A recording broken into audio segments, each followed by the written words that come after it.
इस वक्त की बड़ी खबर आ रही है, डोनाल्ड ट्रंप को बड़ा झटका लगा है। सुप्रीम कोर्ट ने टैरिफ रद्द कर दिया है। डोनाल्ड ट्रंप की तो ऐसी की तैसी हो गई है बाय द सुप्रीम कोर्ट। दोस्तों, इस वक्त अमेरिका के अंदर बहुत बड़ी हलचल मच गई है। अब ये जो चीफ जस्टिस हैं वहाँ पे और जो बाकी लोग हैं, उन्होंने कहा है कि नहीं, कि प्रेसिडेंट के पास ये पावर नहीं है to impose tariffs and regulate commerce. उन्होंने एक मुख्तलिफ किस्म का रवैया अपनाया जिसकी काफ़ी चीज़ें हमारे पास सामने आ चुकी हैं। तो उन्होंने ऐसा क्यों किया?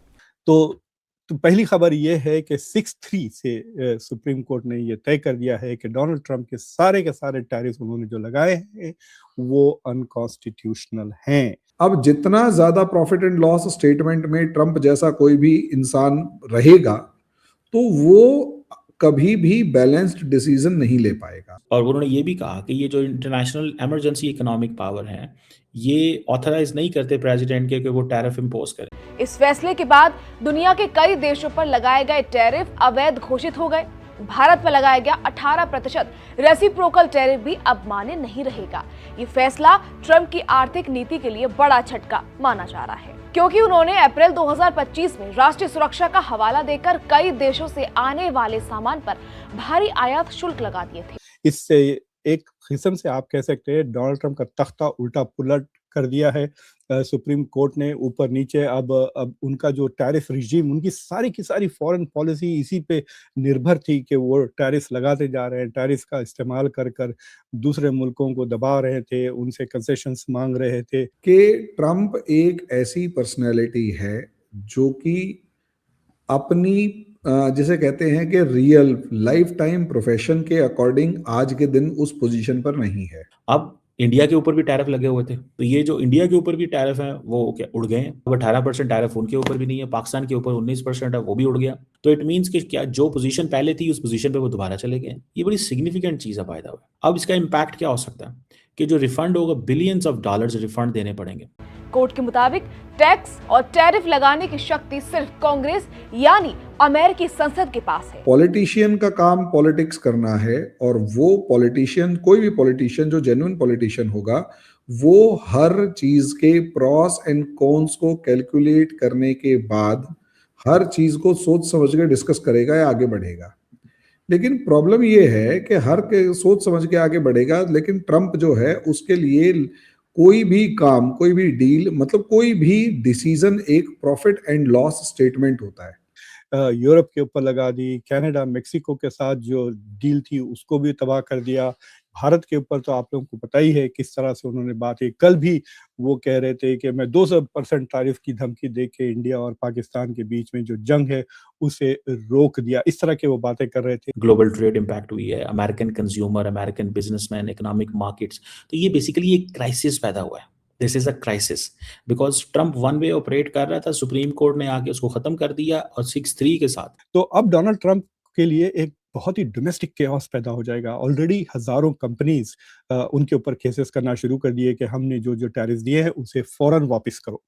तो जो रिफंड का डिमांड्स आ रहे हैं उसमें डोनाल्ड ट्रंप फंस गए हैं। और यहाँ पे जो बहुत सारे उन्होंने टैरिफ्स जो थे वो सारे अफेक्ट नहीं हुए, लेकिन वो टैरिफ जो स्टैचुरी अथॉरिटीज, ठीक है ना जी, जो एमरजेंसी की बेस के ऊपर थे वो उन्होंने उड़ाए, और खास तौर पे जो बिजनेसेस थे डोमेस्टिक, वो चीज़। सो इसका मतलब क्या है? इसका मतलब ये है कि there is someone to check Trump. और ये जो अमेरिकन सुप्रीम कोर्ट ने ये जो किया है, इंटरनेशनल इमरजेंसी इकोनॉमिक पावर जो है उसको अनकॉन्स्टिट्यूशनल डिक्लेयर किया। प्रेस कॉन्फ्रेंस में ट्रंप ने कहा कि उन्हें संयुक्त राज्य अमेरिका के सुप्रीम कोर्ट के कुछ जजों पर शर्म आती है। उन्होंने आरोप लगाया कि कोर्ट विदेशी हितों से प्रभावित हुआ है। ट्रंप ने कहा कि जो विदेशी देश सालों से अमेरिका को लूट रहे थे वो इस फैसले से खुश हैं और जश्न मना रहे हैं। इसी तरीके से अगर आप देखोगे तो और दूसरे भी अलायंसेस बना रखे थे जो अमेरिका ने, चाहे पैसे के नाम पर चाहे कैसे भी नाम पर। लेकिन अब ट्रंप ने आकर हर जगह पर हर चीज में प्रॉफिट एंड लॉस स्टेटमेंट देखा। वेनेजुएला में जो किया गया वो किसी भी तरीके से सही नहीं था। वो क्या, जैसे फॉर एग्जांपल कल वो बोर्ड ऑफ पीस पे बात कर रहे थे, तो वो क्या कह रहे थे? मैंने मोदी को कहा मैं तुम पे 200% टैरिफ लगा दूंगा, तो मोदी ने कहा ठीक है टैरिफ ना लगाओ हमारे ऊपर। ठीक है। अभी तक कुछ 133 बिलियन डॉलर्स डोनाल्ड ट्रंप की सरकार ने टैरिफ्स में कलेक्ट कर चुकी है। और अगर अब इसको वापस करना पड़ेगा, it will be another major crisis. और कैसा करेंगे, क्या प्रोसेस रहेगा, it's I am telling you कि ये तो इतना बड़ा केओस है, this is going to be absolutely chaotic. उन्होंने जजों पर हमला बोलते हुए कहा कि कुछ जज अलोकतांत्रिक हैं और संविधान के प्रति वफादार नहीं हैं। यहां तक कहा कि कुछ लोग सिर्फ रेडिकल लेफ्ट डेमोक्रेट्स और राइनोज के दबाव में आकर फैसले दे रहे हैं। सुप्रीम कोर्ट का फैसला आया भारतीय समय के मुताबिक रात को ही आ गया था। उसके 3 घंटे के बाद ही डोनाल्ड ट्रंप ने 10% ग्लोबल टैरिफ को लेकर साइन कर दिए, दस्तखत कर दिए हैं। इसका भारत पर क्या असर पड़ेगा? जो पहले ट्रेड डील हो गई है उसमें इसका क्या नफा क्या नुकसान है? तो दोस्तों, अमेरिका के सुप्रीम कोर्ट ने ट्रंप की खटिया खड़ी कर दी है, क्योंकि अब अमेरिका के सुप्रीम कोर्ट ने ट्रंप प्रशासन को आदेश दिया है कि जितनी भी अवैध वसूली तुम लोगों ने टैरिफ के नाम पर पूरी दुनिया से वसूली है, उन सभी देशों को उनका पैसा वापस करो। साथ ही साथ कोर्ट ने यह भी कहा है कि तुम्हें कोई हक नहीं है कि तुम दूसरे देशों पर अपनी मर्जी के मुताबिक टैरिफ लगाओ। ये पूरी तरह अवैध है और तुम ऐसा नहीं कर सकते। अमेरिकी ट्रंप प्रशासन अब सुप्रीम कोर्ट के इस फैसले से पूरी तरह घुटनों पर आ चुका है, क्योंकि ट्रंप ने दुनिया भर के जिन देशों से टैरिफ के नाम पर अवैध वसूली की थी वो रकम 200 बिलियन डॉलर के आसपास की है, और इतनी रकम ट्रंप प्रशासन को वापस भी करनी पड़ेगी। और इसीलिए अब ये भी कहा जा रहा है कि सुप्रीम कोर्ट का ये फैसला न सिर्फ ट्रंप प्रशासन के लिए बड़ा झटका है, कि बल्कि इससे ट्रंप की कुर्सी पर भी खतरे के बादल मंडराने लगे हैं। वो जो अमेरिकन सिस्टम नाराज है, मैं आपको बात बताऊं, अमेरिका का जो सिस्टम है ना वो नाराज है ट्रंप से, कि ट्रंप जिस अंदाज से ऑपरेट कर रहा है। सो वो कहते हैं बस ठीक है कि ये आप रेसिप्रोकल टैरिफ नहीं कर सकते। 200 मैं आपको कह रहा था कि 270 बिलियन के टैरिफ रेवेन्यूज ये ट्रंप ने इकट्ठे किए हुए हैं। अब ये क्या होगा, रिफंड देना पड़ेगा। क्या होगा, रिफंड देना पड़ेगा। और वो ट्रंप एडमिनिस्ट्रेशन क्या कह रही है, वो कह रही है कि ये जो रूलिंग आई है that does not mean tariff retreat. अब अमेरिका के पास और ट्रंप एडमिनिस्ट्रेशन के पास और ऑप्शंस भी हैं, ठीक है जी। अब इनके पास एक एक्ट है, उसको कहते हैं section 122 of the trade act of 1974, कि जो टेम्परेरी टैरिफ है up to 15% for the balance of payment reasons वो इस्तेमाल कर सकते हैं। ये अथॉरिटी पहले यूज नहीं हुई।